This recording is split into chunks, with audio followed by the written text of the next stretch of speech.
The universe has existed for 13.8 billion years, and the Earth has existed for 4.5 billion years. The ancestor of modern humans, Homo sapiens, originated hundreds of thousands of years ago, and the recorded human history is only a few thousand years old. Have you ever thought about the meaning of human existence while watching this video? What is the meaning of our human existence? Is everyone's life already predestined, or is it full of infinite unknowns? From the perspective of quantum mechanics, there are infinite possibilities in life. In the quantum microscopic world, everything is uncertain, and everything is intuitive and subjective. The microcosm is only defined when you observe. This is the so-called observer effect. It's like the fate of each of us is locked in a blind box.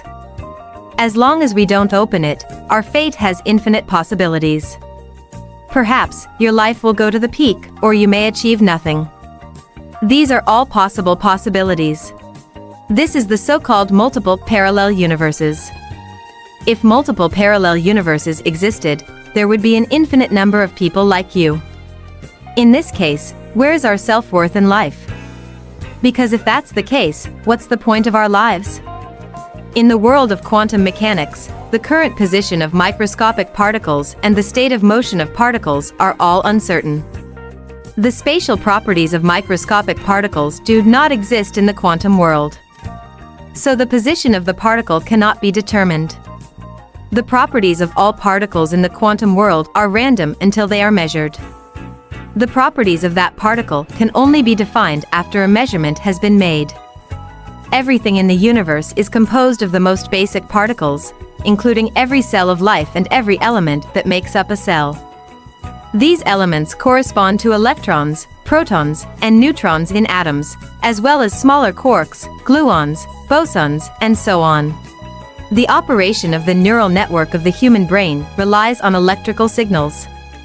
These signals are released by interactions between particles. The underlying logic is still the physical interaction between particles. The huge particle effect ultimately determines the operation of everyone's brain, everyone's thinking, and everyone's decision-making. Every decision you make determines your destiny. In a sense, our physical bodies may not exist. Our physical body and consciousness are nothing but a combination of different particles in the microcosm. Everything around us feels real. We're kind of like characters in the game world who never realize we're in the game. Our brain responds to everything we can touch and see around us in the form of electromagnetic waves. Perhaps everything we perceive and see does not exist, it is just a thinking thing, which is insubstantial. If this is the case, what is the meaning of life? If the above assumptions are true, will our lives be boring? Some friends may say that I only care about my own salary, and I don't understand what you said. Each of us is destined to die from birth. Our physical body and consciousness will evolve into another form to exist in the universe. In the microcosm, it's just another combination of the particles that make us up. Therefore, the most important thing is to live a good life in the present moment. Living in the moment is the most meaningful. Therefore, quantum mechanics has nothing to do with your life. The meaning of your life depends entirely on your own choices and efforts. Finally, if you have any different views, you can leave a message to discuss in the comment area below.